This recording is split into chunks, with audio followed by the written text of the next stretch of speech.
கிரியா யோகம் நடைமுறைக்கு உகந்த வழி, இதுக்கான வழி. கிரியா யோகம் மூலமாக நம்ம ரெண்டு விதத்திலையும் திறமையா கொண்டு வர முடியும். அதாவது உள்முகமாக போய் நம்ம உள்ள இருக்கிற இறைவனோட இருப்பு, அமைதி, அன்பு, ஆனந்தத்தை உணர்தல். அதோட கூட வெளி உலகத்துல நம்ம பங்கு ஆற்றும் பொழுது நமக்கு அங்க கிடைத்த இறைவனோட அனுபவம் அதை விடாம கூடவே வச்சுக்கிட்டு நம்ம பங்கு இதை செய்யறது தியானம் நமக்கு நேரடியாக உதவி செய்யும். ஏன்னா கிரியா யோகம் மூலமாக இங்க போய் போறதுக்கு பதிலா நேர் வழியில ஸ்ட்ரெயிட்டா இறைவனோட சாம்ராஜ்யத்துக்கு போறோம். இறைவனை பிடிக்கிறதுக்கு முயற்சி செய்யறோம்.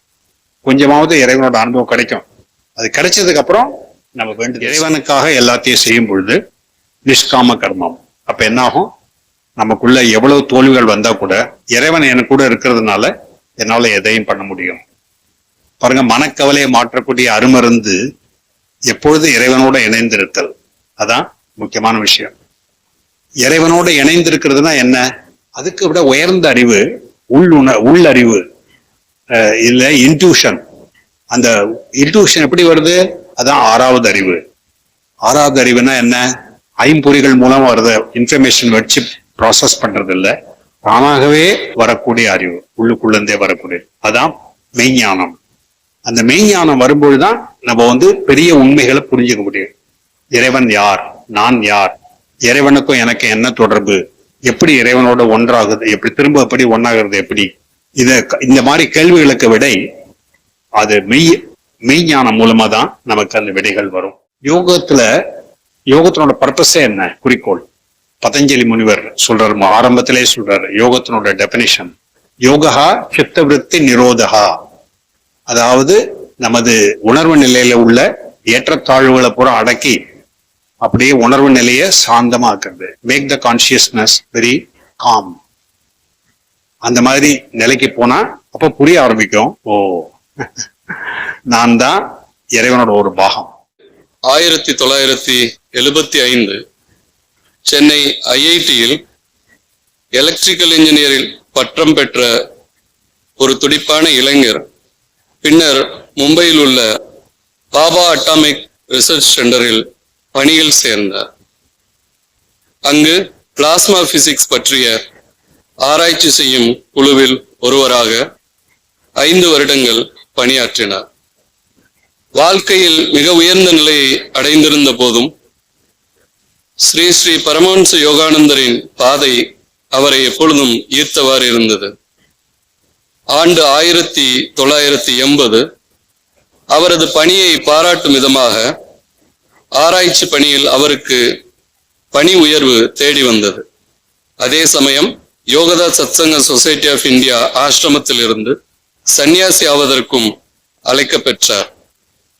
ஆன்மீக மார்க்கத்தில் தன்னுடைய வாழ்க்கையை முழுமையாக அர்ப்பணிப்பதற்கான அழைப்பு இது என்று உணர்ந்து கொண்ட அந்த இளைஞர் பரமஹம்ச யோகானந்தரின் சந்நியாச சீடராக யோகதாவில் 1980 ஆண்டு சேர்ந்தார்.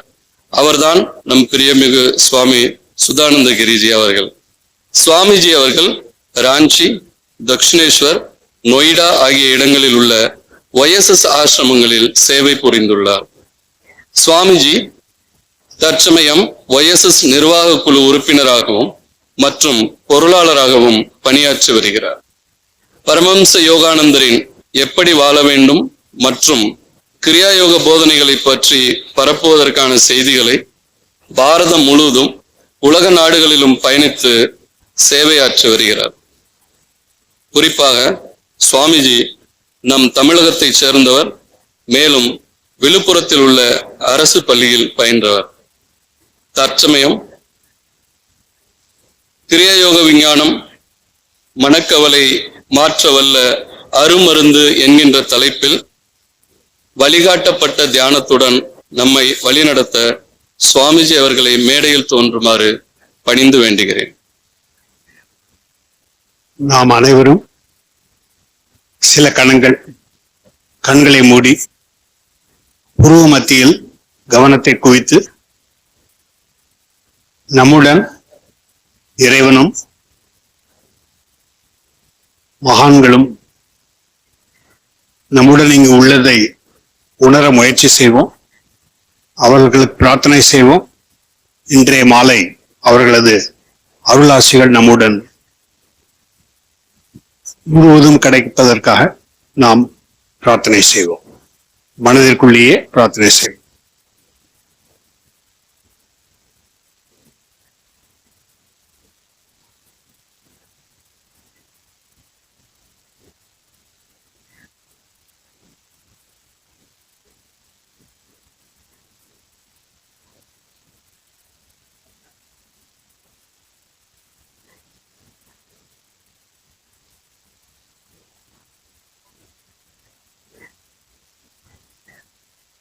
ஆதியும் அந்தமும் இல்லாத அருட்பெரும் ஜோதியான தெய்வ தந்தைக்கு வணக்கம்.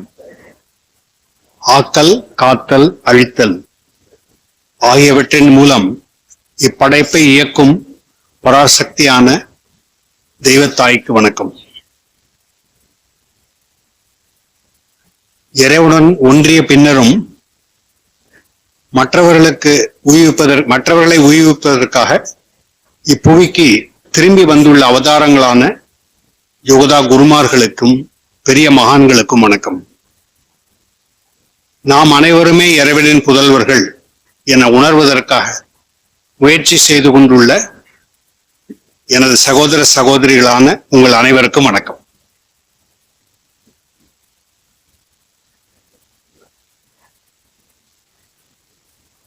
இன்றைய தலைப்பு கவலை மாற்றக்கூடிய அருமருந்து. மனக்கவலை மாற்றவல்ல அருமருந்து.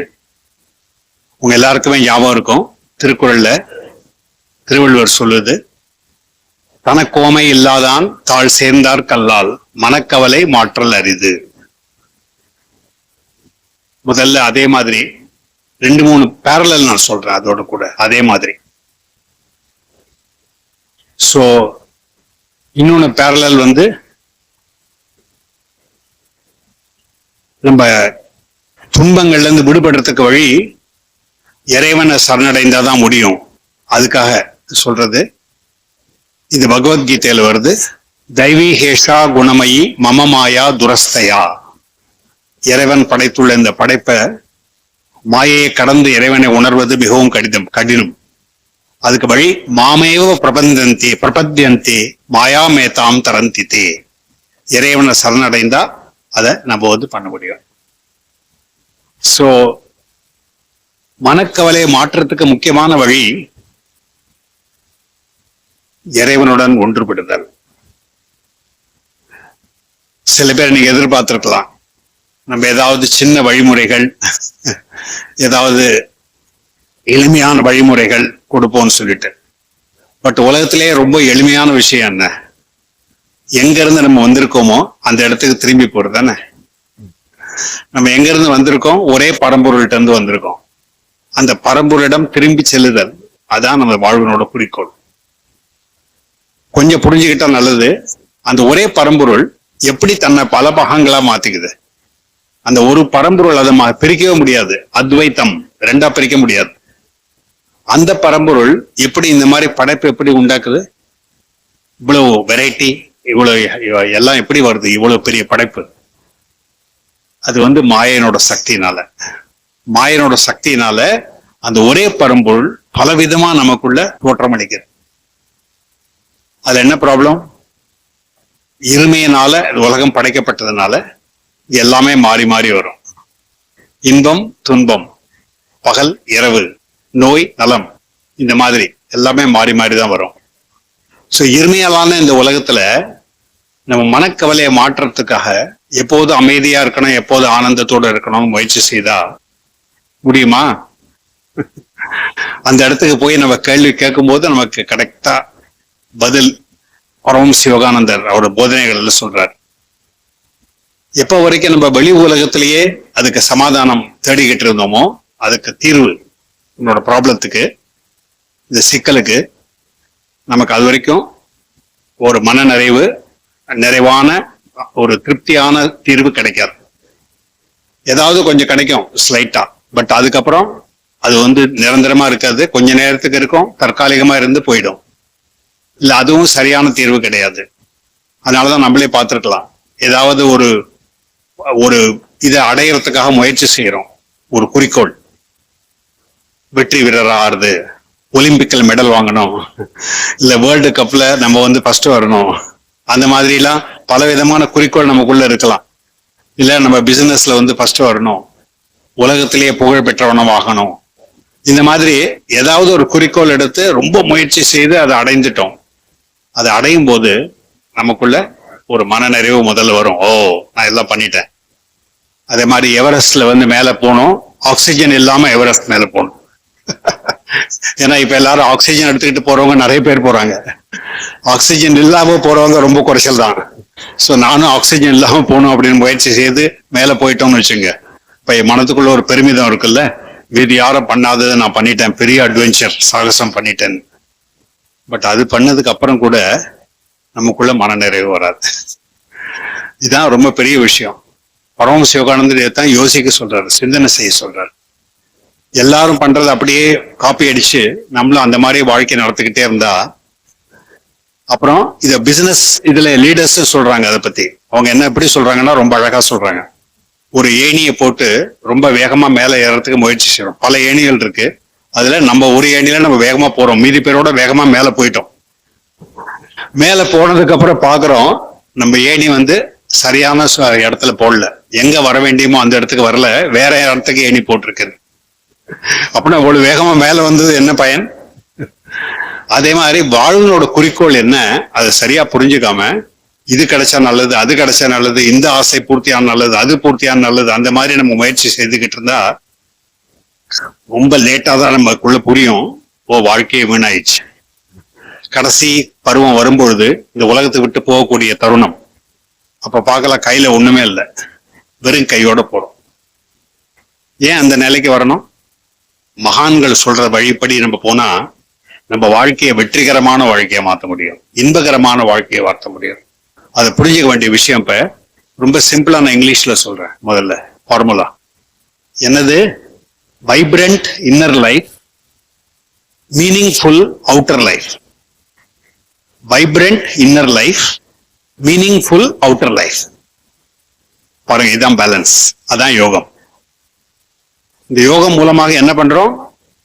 Inner life vibrant.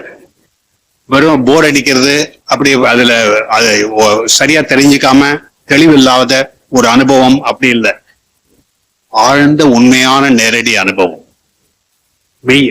மெய்ஞானத்தினால வரக்கூடிய அனுபவம். அது உள்ளுக்குள்ள வைப்ரண்ட் இன்னர் லைஃப்.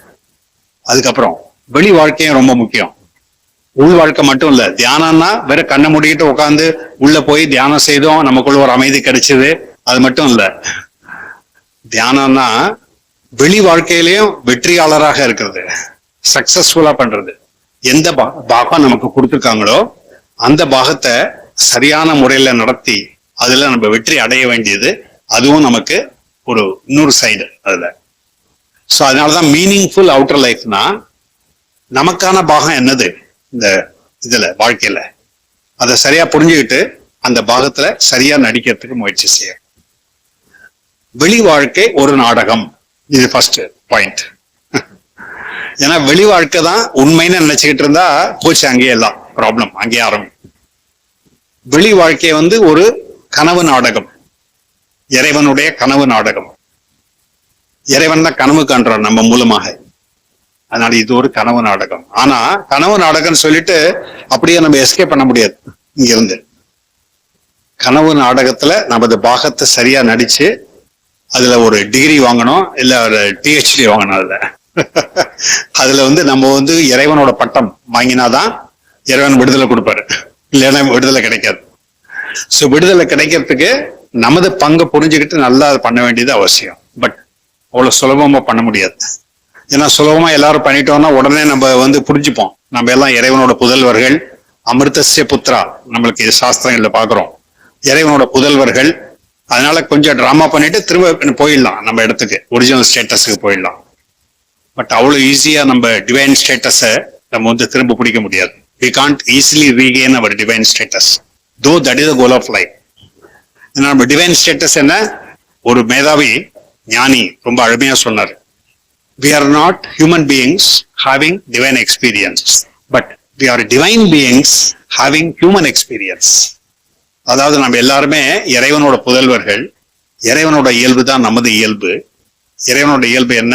சச்சிதானந்தம், என்றும் நிலைத்துள்ள, எல்லாவற்றையும் அறியும், என்றும் புதிய ஆனந்தம். அதான் இறைவன். இது பாருங்க, சயின்டிபிக்கா பார்த்தா இறைவனோட டெபனிஷன் இன்னைக்கு எந்த வழி ஃபாலோ பண்ணாலும் சரி உங்களுக்கு எல்லாருக்குமே கரெக்டா ஒத்துக்க முடியும். என்றும் நிலைத்துள்ள, எல்லாவற்றையும் அறியும், என்றும் புதிய ஆனந்தம். அதான் இறைவன். நாம் எல்லாம் யாரு? தனிப்படுத்தப்பட்ட சச்சிதானந்தம். இறைவன் குருஜி ரொம்ப அருமையா சொல்றார் பரம சிவகானந்தர். தனிப்படுத்தப்பட்ட சச்சிதானந்தம் நம்ம எல்லாருமே. அதாவது நம்ம உண்மையான இயல்பு என்ன? எப்போதுமே ஆனந்தத்துல இருக்கிறது. நம்பவே முடியல. அது எப்படி? நமக்குள்ள இவ்வளவு கவலைகள், இவ்வளவு பதட்டங்கள், இவ்வளவு டென்ஷன், எல்லாம் இவ்வளவு ப்ராப்ளம் இருக்கு. நம்ம உன்னோட இயல்பு ஆனந்தம் அப்படின்னு யாராவது சொன்னா நம்ப முடியுமா? பட் மகான்கள் நமக்கு பொய் சொல்ல மாட்டாங்க. அவங்க சொல்றது எல்லாமே கரெக்ட் தான். அவங்க என்ன சொல்றாங்க? நம்ம ஒவ்வொருத்தருமே இறைவனோட புதல்வர்கள். நமது உண்மையான இயல்பு எப்போதுமே ஆனந்தத்துல இருக்கிறது, அமைதியிலே இருக்கிறது, எப்போதும் அன்பினால நிறைந்து இருக்கிறது. அமைதி, அன்பு, ஆனந்தம் அதுல நிறைந்து உள்ளது. அதான் நமக்கு உண்மையான இயல்பு. ஆன்மாவனோட இயல்பு அதுதான், ஆன்மத்தின் இயல்பு. ஆனா மாயினோட சக்தியினால, இறைவன் படைத்த படைப்புல இருமை இருக்கிறதுனால எல்லாம் மாறி மாறி வருது. இதத்தான் பாஞ்சாலி சபதத்துல பாரதியார், சுப்பிரமணிய பாரதியார் ரொம்ப அருமையா சொல்லியிருக்காரு. முதல் லைன்லயே, தர்மத்தின் வாழ்வுதனை சூது கவும், பின் தர்மம் வெல்லும். இந்த மாயனோட உலகத்துல அதுதான் ப்ராப்ளம். அதாவது நன்மைய தீமை அடிக்க முயற்சி செய்யும். அப்புறம் திரும்ப நன்மை அதோட சண்டை வெற்றி போரிட்டு அது மேல வெற்றி அடையும். அதான் மகாபாரத யுத்தம். அது நம்ம ஒவ்வொரு உள்ளேயும் நடந்துகிட்டே இருக்கு, ஒவ்வொரு கனவும் நடந்துகிட்டு இருக்கு. இறைவன் இதை கொஞ்சம் நல்லா சுவாரஸ்யமா பண்றதுக்காக மாயைக்கு சுதந்திரம் கொடுத்துட்டார். அதனால மாயை என்ன பண்ணுது? எப்படியா பலவிதமா முயற்சி செய்து நம்மள இறைவன் கிட்ட போக விடாம வெளி உலகத்திலேயே மாட்டிக்கிட்டு இருக்கிறதுக்கு நமக்கு அது முயற்சி செய்யுது. இதுதான் இறைவனோட திருவிளையாடல்ல ப்ராப்ளம். அத ரொம்ப சிம்பிளா புரிஞ்சுக்கிட்டா, உள்ளுக்குள்ள இருந்து வெளியில போகக்கூடிய அந்த சக்தி அதான் மாயை, அபரா பிரகிருதி. அத ஒரு பரம்பொருள்ல இருந்து பல பாகங்களாக அதை காட்டுது வெளியில. அது உண்மை இல்லை, தோற்றம். பட் அது உண்மை மாதிரி இருக்குது. அது அப்படி போடக்கூடிய சக்தி. ஏன்னா சக்தியா, எனர்ஜியா இருக்கிறதுனால ரொம்ப ஈஸியா நம்ம அதை எதிர்க்க முடியாது. அதுக்கு எதிர்ப்பு சக்தி நமக்குள்ள வரணும். அந்த சக்தி எப்படி வரும்? இறைவன் நமக்கு வரதானம் கொடுத்திருக்கிறார். அதனால இறைவன் நம்ம பழி சொல்ல முடியாது. இறைவன் என்ன பண்ணிருக்காரு? நம்ம ஒவ்வொருத்தரையும் உள்ள ஈர்க்கிறார். திரும்ப வீட்டுக்கு வா அப்படின்னு நம்ம அழைக்கிறார். அது என்னது? இறை அன்பு. அதான் பராப்பிரகிருதி. அந்த சக்தி நம்மளை உள்ள இழுக்குது, இறை அன்பு. மாய சக்தி வெளியில தள்ளுது. சோ இந்த ரெண்டு கோர்ஸும் ஒவ்வொரு கணமும் நமக்குள்ள ஆக்ட் பண்ணிட்டே இருக்கு. சோ அதுக்கு எந்த சைட்ல நம்ம போறோம் அதை பொறுத்து நமது வாழ்க்கை நடக்கும். நமது சரித்திரம், கேரக்டர் அதுல இருந்து தான் வருது. பல சமயத்துல வெளியிலேயே போய் போய் பழக்கமாயிடுச்சுன்னா நம்ம எப்போதும் வெளிமுகமாவே இருப்போம். உள்ள போறதுக்கு பழக்கமாயிடுச்சுன்னா உள்ள போயிட்டே இருப்போம்.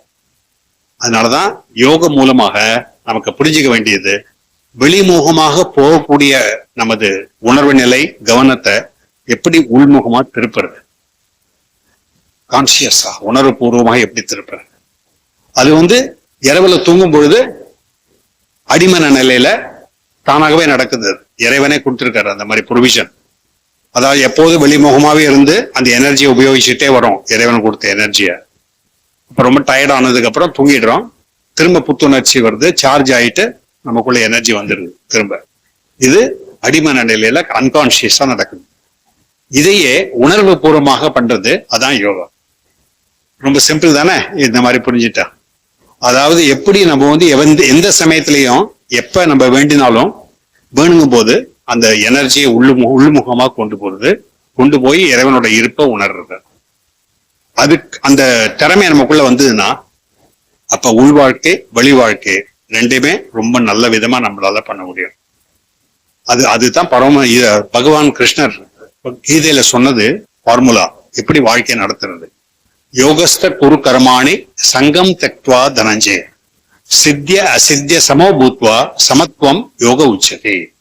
அதாவது யோகத்துல ஆழ்ந்து போய் யோகஸ்த குரு கர்மாணி உனது கடமைகளை செய்.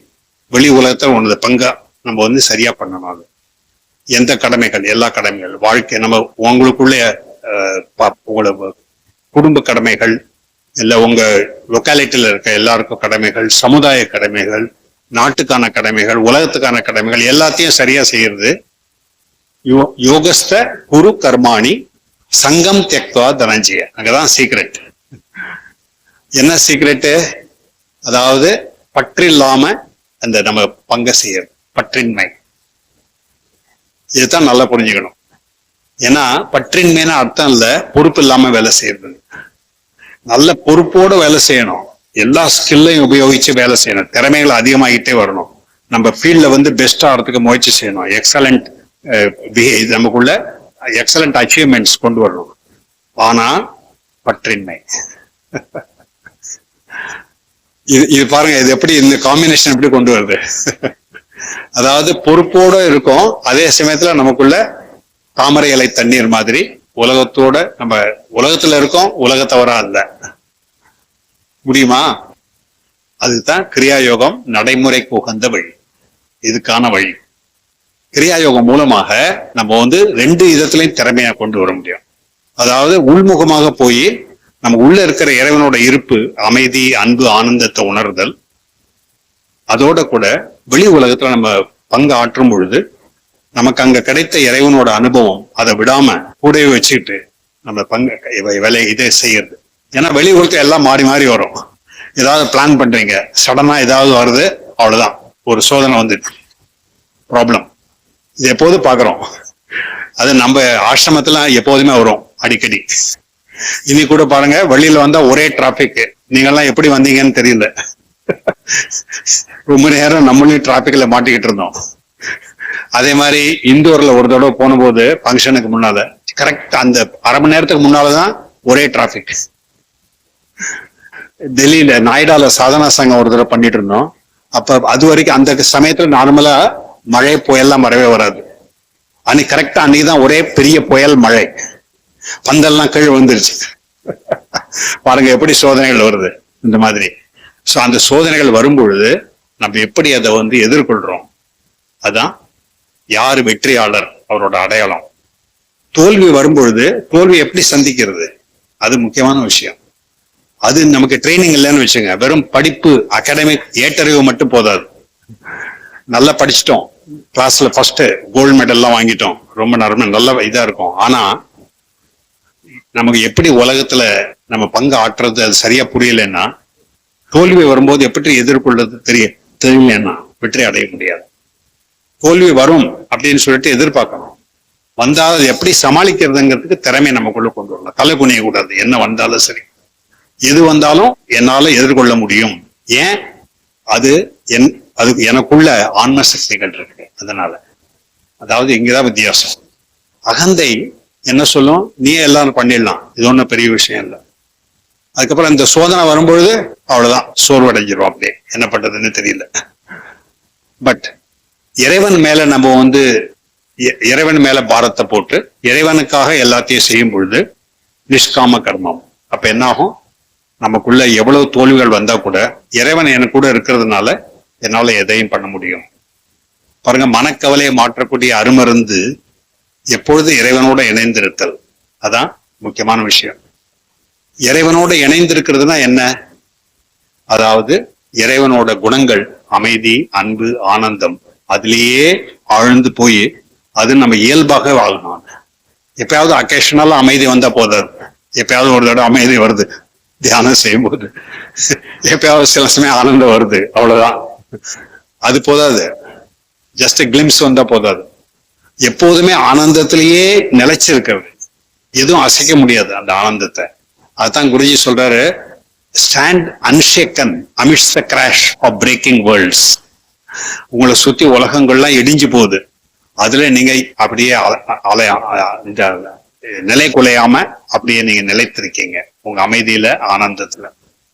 அப்படி முடியுமா? கிரியா யோகம் மூலமா முடியும். கிரியா யோகம் பண்ணி அந்த மாதிரி ஆழ்ந்த நிலைக்கு போகும் பொழுது அது நமதாகவே ஆகும் பொழுது டைம் ஆகும், உடனே முடியாது. இன்ஸ்டன்டேனியஸா இப்ப எனக்கு சரி கிரியாவனால முடியும்னு சொல்லிட்டு இன்னைக்கே நீ ஏதாவது தியானம் செய்ய முயற்சி செய்யறீங்க, ரிசல்ட் வரலன்னா அது மாதிரி வராது. பொறுமையோட தினசரி அது செய்து செய்து செய்து அந்த திறமை நமக்குள்ள வர ஆரம்பிக்கும். அதுக்கப்புறம் முதல்ல அதனாலதான் பரமசிவ யோகானந்தர் சொல்றாரு, முதல்ல எப்போதும் அமைதியற்ற நிலையில மனக்கவலைகளிலே மாட்டிக்கிட்டு இருக்கோம். தியானம் செய்து கொஞ்சம் கொஞ்சம் பயிற்சி செய்யும் பொழுது எப்பயாவது சில சமயம் நமக்குள்ள ஆழ்ந்த அமைதி வரும், எப்பயாவது. அப்புறம் இன்னும் கொஞ்சம் அதிகமா அந்த பயிற்சி செய்யும் பொழுது, தீவிரமா பயிற்சி செய்யும் பொழுது பாதி நேரம் அமைதியா இருக்கும், பாதி நேரம் அமைதியற்று. அப்புறம் அடுத்தது ரிவர்ஸ் ஆகுது, பல சமயம் அமைதியாவே இருக்கும், எப்பயாவது தான் மன அமைதியா அடையுது, அமைதி இல்லாம போகுது. கடைசியா என்ன ஆனாலும் சரி நிலை குலையாம அப்படியே அமைதியிலேயே ஆழ்ந்து போடும் கடைசி நிலை.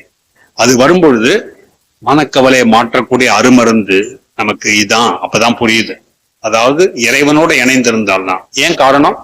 இறைவன் தான் இந்த படைப்பை உண்டாக்கினதுனால இறைவனோட ஒன்னாகிட்டா நம்ம ஏன் உருவாக்கினாரு, எதுக்காக நம்ம உலகத்துக்கு வந்திருக்கோம், நமது குறிக்கோள் என்ன, அது பூரா ரொம்ப தெளிவா நமக்குள்ள புரிய ஆரம்பிக்கும். அப்ப அந்த மாதிரி மெய்ஞானம் வரும்பொழுது அப்ப ப்ராப்ளமே கிடையாது. என்ன ஆனாலும் சரி இறைவன் கூட இருக்கிறதுனால நம்மளால பண்ண முடியும். இப்ப நம்ம பக்கத்துல உச்சி பிள்ளையார் கோவில் இருக்கு, அங்க அந்த ஸ்தல புராணத்துல கதை இருக்கு இல்லையா, எப்படி இறைவனே வந்து ஒரு தாயாருக்கு அவங்க குழந்தை பிறக்கிறதுக்கு உதவி செய்தாங்க எப்படின்னு. வேற யாரும் உதவி செய்யறதுக்கு இல்ல, இறைவனே வந்து உதவி செய்யறதுக்கு வந்தாரு. அங்க மாதிரி இந்த மாதிரி நம்ம இந்தியால பல மாகாணங்கள் நீங்க போனீங்கன்னாலும் பழைய கதைகள் இருக்கு, அது மாதிரி நிறைய. ஏன்? இறைவன் வந்து அவர் தான் இந்த படைப்பை உருவாக்கினதுனால அவருக்கு பொறுப்பு. நான் தான் என்னோட குழந்தைகள் அவங்க எப்படி ஏன் இவ்வளவு கவலைப்படுறாங்க, கஷ்டப்படுறாங்க, அவங்களுக்கெல்லாம் உதவி செய்யணும் அப்படிங்கிறதுக்கு இறைவன் எப்போதுமே தயாராக இருக்கார். ஆனா மாய சக்தியை உண்டு பண்ணி அந்த படைப்பை இந்த மாதிரி ஒரு இதா நியமத்தின்படி பண்ணதுனால குறுக்கிட முடியாது. இறைவன் வந்து நமக்கு பிறப்புரிமை இருக்கு, சுதந்திரம் இருக்கு, நம்ம வேணும்னா தான் இறைவனுக்கு ஹெல்ப் இவரனால சொல்ல முடியும். நம்ம இறைவனோட கையை தடுத்துட்டா எனக்கு இப்ப வேண்டாம் நான் பாத்துக்கிறேன், அதுக்கப்புறம் கஷ்டம் வரும்போது இப்ப உன்னை கூப்பிடுறேன் அப்படின்னு விட்டுட்டீங்கன்னா அப்ப நமக்கு உதவியே கிடைக்காது.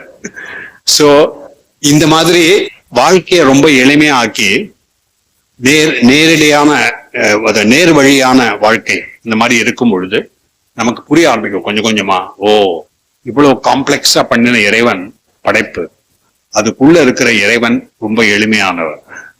அதுதான் இதுல ஆட்டோபயோகிராஃபில நீங்க பார்க்கலாம். காளிகாட்ல வந்து ஒரு செயின்ட் இவர் குருஜி கிட்ட, குருஜி வந்து அப்ப ஹைஸ்கூல் ஸ்டூடெண்ட், அவர்கிட்ட என்ன சொல்றாரு, God alone is simple, everything else is complex. இறைவன் தான் மிக எளிமையானவர், எளிமைதான் இறைவன்.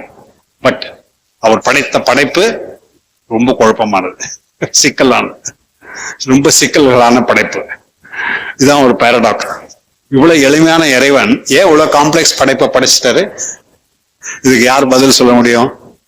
நேரிட இறைவன் கிட்ட தான் பதில் வரும், வேற யாரும் சொல்ல முடியாது பதில். சோ அதுக்கு என்ன பண்றது? என்ன தியானம் செய்து மனத்தை சாந்தமாக்கும் பொழுது நமக்குள்ள இந்த அறிவு, உண்மையான உயர்ந்த அறிவு நமக்குள்ள வர ஆரம்பிக்கும். உயர்ந்த அறிவுங்கிறது பகுத்தறிவுக்கு மேம்பட்டது. பகுத்தறிவு வந்து ஆராய்ச்சி செய்து காரண காரியங்களை அடிப்படையாக கொண்ட அறிவு, அது பகுத்தறிவு. அதுக்கு விட உயர்ந்த அறிவு உள்ளறிவு, இல்ல இன்ட்யூஷன்.